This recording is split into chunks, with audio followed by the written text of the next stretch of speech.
لک الحمد یا اللہ الصلاۃ والسلام علیک یا رسول اللہ اما بعد۔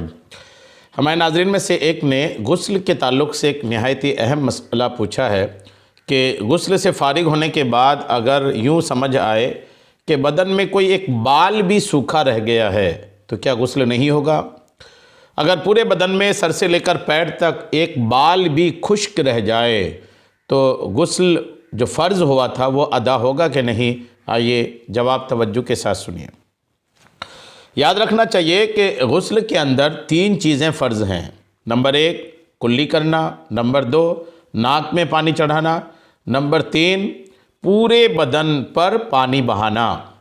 یہ جو غسل کا تیسرا فرض ہے پورے بدن پر پانی بہانا، یقیناً بال بدن میں شامل ہے، اور جب بال بدن میں شامل ہیں تو اب یہ بھی فرض ہے کہ آپ اپنے جسم کے ایک ایک بال کو غسل فرض کی ادائیگی کے لیے بھگائیں گے۔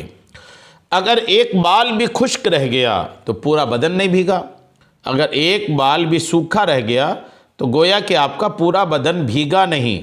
اب جب پورا بدن بھیگا نہیں تو آپ کا غسل بھی نہیں ہوا، اس لیے نہیں ہوا کہ تیسرا فرض جو غسل کا ہے وہ ادا ہی نہیں ہوا۔ یہ تو ہوا مسئلے کا حل۔ یہ صحیح سنا آپ نے کہ غسل میں آپ کو بدن کے ایک ایک بال کو بھگانا پڑے گا۔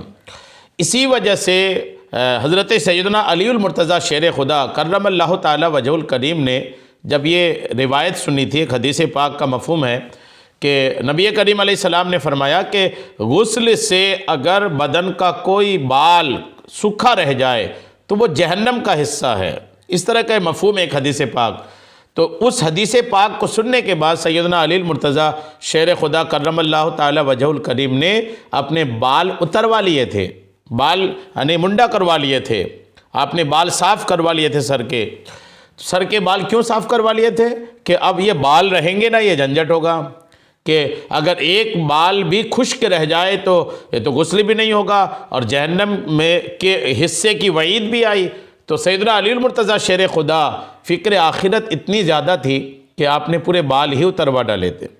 تو جن کے بڑے بڑے بال ہیں، خواتین بھی اور مردوں میں بھی کئی بڑے بڑے بال رکھتے ہیں، تو جن کے بڑے بڑے بال ہیں ان کے لیے یہ سخت احتیاط کا مقام ہے کہ جب آپ غسل کریں تو احتیاط کے ساتھ اپنے بدن کے ایک ایک بال تک پانی پہنچائیں۔ اچھا، یہ بھی یاد رکھنا چاہیے کہ سیدنا علی المرتضیٰ شیر خدا کرم اللہ تعالی وجہ الکریم نے جب اپنے سر کے بال اتروا ہی دیے تھے تو کیا سب کو ایسا کروا لینا چاہیے؟ تو یاد رکھنا چاہیے کہ وہ زمانہ تھا جس زمانے میں نبی کریم علیہ السلام کے زمانے میں پانی کی قلت تھی، پانی کم ہوتا تھا، اور کم پانی میں پورے بدن کے ایک ایک بال کے جڑ سے لے کر اس کے کونے تک پانی پہنچانا، تو اب ظاہر سی بات ہے کہ اس میں تو آزمائش ہے نا۔ تو اس آزمائش سے بچنے کے لیے سیدنا علی المرتضیٰ نے اپنے بال اتروا لیے تھے۔ اب جس جگہ پانی کی بہت قلت ہے، بہت کمی ہے، تو وہاں لوگ یہ کر سکتے ہیں، لیکن جہاں پانی کی قلت نہیں ہے، پانی بآسانی بکثرت مل جاتا ہے، تو پھر وہ بال نہیں اتروا کر کے پانی استعمال کر کے اپنے بالوں کو بھگائیں، یہی محتاط طریقہ ہے۔ امید ہے بات آپ کو سمجھ میں آ گئی ہوگی۔ اللہ کریم ہم سب کو شریعت کے تمام مسائل سیکھنے، سمجھنے اور اس پر عمل کی توفیق عطا فرمائے۔ آمین بجاہ النبی الامین صلی اللہ تعالی علیہ وسلم۔